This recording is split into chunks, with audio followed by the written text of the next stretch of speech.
తెలంగాణ ప్రజలకి నమస్కారాలు.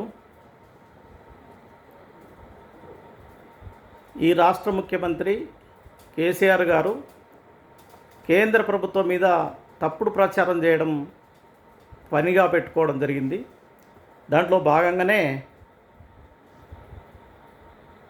కేంద్ర ప్రభుత్వం రైతుల మోటార్ల దగ్గర మీటర్లు బిగించాలని చెప్పి ఆదేశాలు ఇచ్చినట్టుగా, చట్టం చేసినట్టుగా తెలంగాణ రైతాంగం దృష్టిలో కేంద్ర ప్రభుత్వాన్ని అబాస్పాలు చేయడం కోసం కంకణం కట్టుకొని కావాలనే దుష్ప్రచారం చేస్తూ ఉన్నాడు.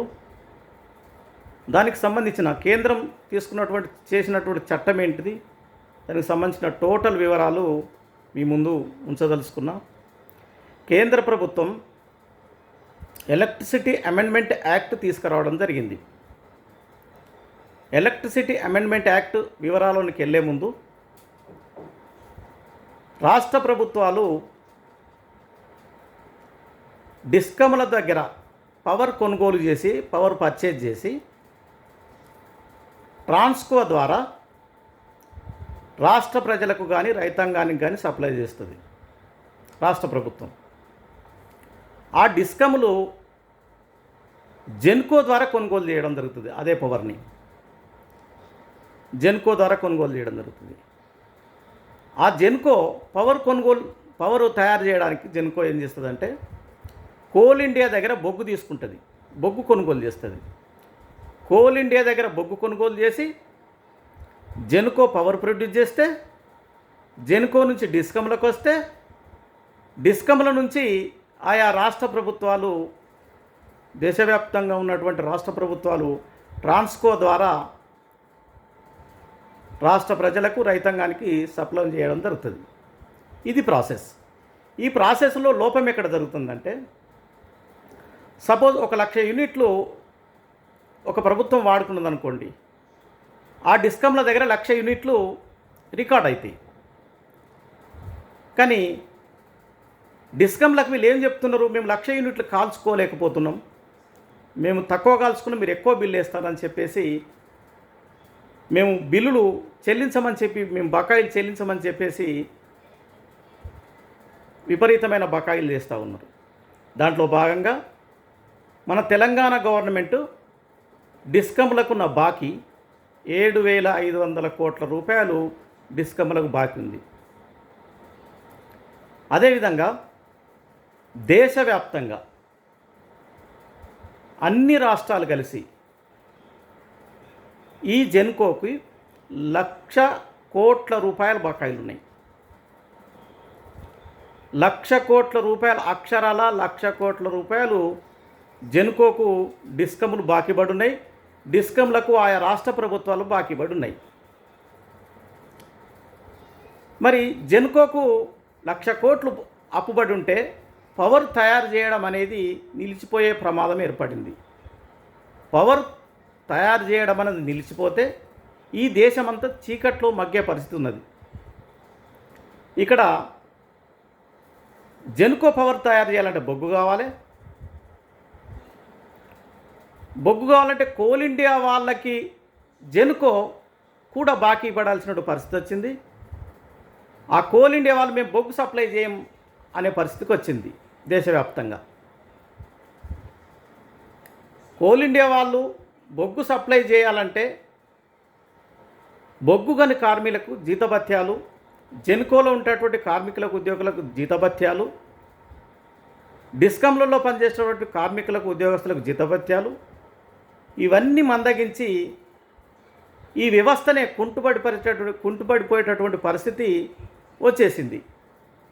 ఈ సందర్భంలో కేంద్ర ప్రభుత్వం అకౌంటబిలిటీ ఉండాలని, జవాబుదారీతనం ఉండాలని, ఏ రాష్ట్రం ఎంత కరెంటు కాల్చుకున్నా డిస్కమ్లకు పర్ఫెక్ట్గా చెల్లించాలనే ఉద్దేశంతో ఎలక్ట్రిసిటీ అమెండ్మెంట్ యాక్ట్ తీసుకురావడం జరిగింది. నువ్వు ఎంత కరెంట్ అయితే తీసుకుంటున్నావో అంత కరెంటు అకౌంటబిలిటీ, జవాబుదారీతనం ఉండాలి. కాబట్టి నువ్వు నీ ట్రాన్స్ఫార్మర్ల దగ్గర మీటర్ ఫిట్ చేసుకో. మేమెంత కరెంట్ ఇస్తున్నామో డిస్కమ్ల దగ్గర మా దగ్గర లెక్కలు ఉన్నాయి. మా లెక్క తప్పనుకుంటే నీ ట్రాన్స్ఫార్మర్ల దగ్గర నువ్వు మీటర్ ఫిట్ చేసుకో. అని చెప్పేసి రాష్ట్ర ప్రభుత్వాలకు ఆదేశాలు ఇవ్వడం జరిగింది. ఎక్కడ రాష్ట్ర ప్రభుత్వం ఎంత కరెంట్ అయితే వాడుకున్నదో నువ్వు ఫ్రీగా ఇచ్చుకుంటావా, పైసలకి ఇచ్చుకుంటావా, ఎట్లా ఇచ్చుకుంటావో అది నీ ఇష్టం. అంతేగాని నువ్వు డిస్కమ్లకు ఎంత బకాయి ఉన్నావో ఆ బకాయి కట్టాలంటే, దానికి లెక్క తెలవాలంటే నీ ట్రాన్స్ఫార్మర్ దగ్గర మీటర్లు ఫిట్ చేసుకొని మా డిస్కమ్లకు నువ్వు ఎంత వాడుకున్నావు అంత కరెంటు బిల్లు డిస్కమ్లకు పే చేస్తే, ఆ డిస్కమ్లు జెన్కోకి పే చేస్తే, జెన్కో కోల్ ఇండియాకు బొగ్గు వాళ్ళకు పే చేస్తే అక్కడ బొగ్గు ఉత్పత్తి చేసేటటువంటి బొగ్గు గని కార్మికులకు జీతభత్యాలు. ఇక్కడ ఈ వ్యవస్థ అంతా ఒక చైన్ సిస్టమ్ లాగా ఉన్నది. కాబట్టి కేంద్ర ప్రభుత్వం ఏం చేసిందంటే, ఈ పవర్ ఉపయోగించుకునే రాష్ట్ర ప్రభుత్వాల మధ్యన power generate and power supply చేసేటటువంటి సంస్థల మధ్యన ఒక అకౌంటబిలిటీ, ఒక ట్రాన్స్పరెన్సీ ఉండాలనే ఉద్దేశంతో ఎలక్ట్రిసిటీ అమెండ్మెంట్ యాక్ట్ తీసుకొచ్చింది. ఈ ఎలక్ట్రిసిటీ అమెండ్మెంట్ యాక్ట్ ప్రకారము ఎవరు ఎంత కాల్చుకున్నారు, ఎవరు ఏంటి, ఏ ప్రభుత్వాలు ఎంత కాల్చుకున్నాయి, ఎంత పవర్ తీసుకుంటున్నాయి అనేది క్లారిటీగా తెలవడం కోసము ఈ ఎలక్ట్రిసిటీ అమెండ్మెంట్ యాక్ట్ తీసుకురావడం జరిగింది. ఇప్పుడు ఏమైంది, ఒక తెలంగాణ ప్రభుత్వం 7,500 కోట్ల రూపాయలు బకాయిలు, డిస్కమ్ల దగ్గర బకాయిలు ఉన్నాయి.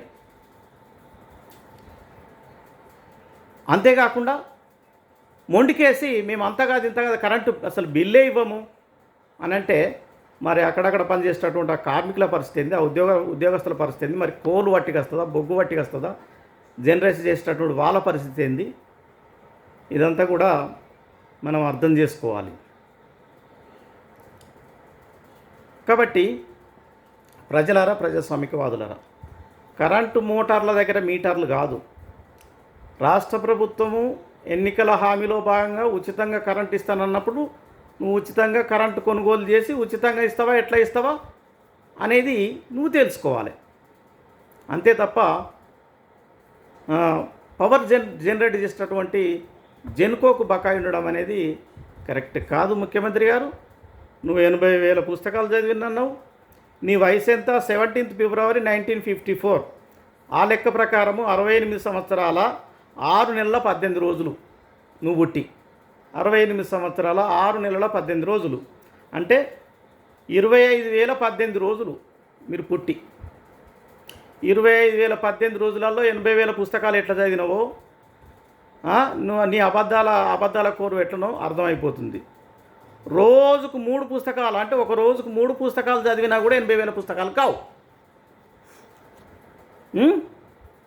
ఈ తప్పుడు అబద్ధాలు, గజకర్ణ గోకర్ణ విద్యలు నేర్చినటువంటి మాయల మరాఠీ ముఖ్యమంత్రి గారు తెలంగాణ రైతులను కన్ఫ్యూజన్లో పెడతా ఉన్నాడు.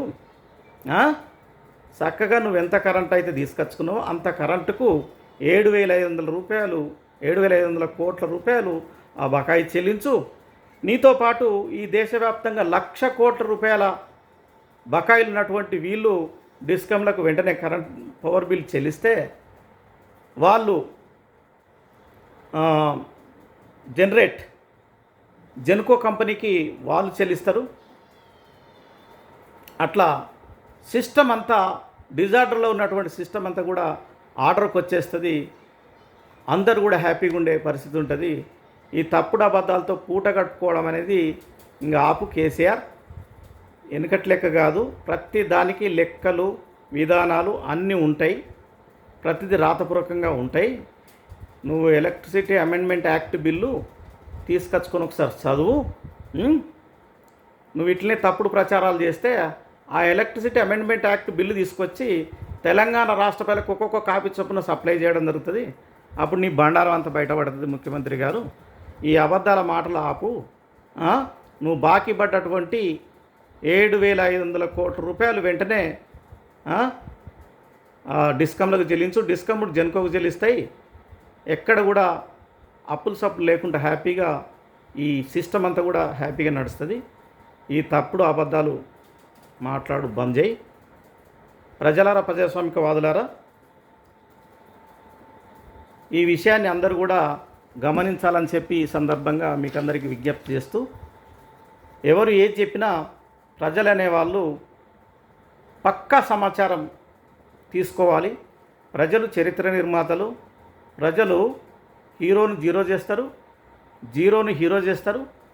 అబద్ధం ఎవడు మాట్లాడుతుండో నిజం ఎవరు మాట్లాడుతున్నారో పసిగట్టాల్సినటువంటి అవసరం ఉన్నది. ప్రజలు చైతన్యం కానంత కాలం ఇలాంటి వాళ్ళ ఆటలు సాగుతూ ఉంటుంటాయి. చైతన్యం ప్రశ్నించినంత కాలం దుర్మార్గం రాజ్యం వెళ్తుంది. కాబట్టి ఎవరు తప్పు మాట్లాడినా దాన్ని పసిగట్టాలని, ప్రజలు ఎండగట్టాలని, ప్రజలు ఆలోచించాలని చెప్పేసి ఈ సందర్భంగా తెలియజేస్తూ అందరికీ ధన్యవాదాలు.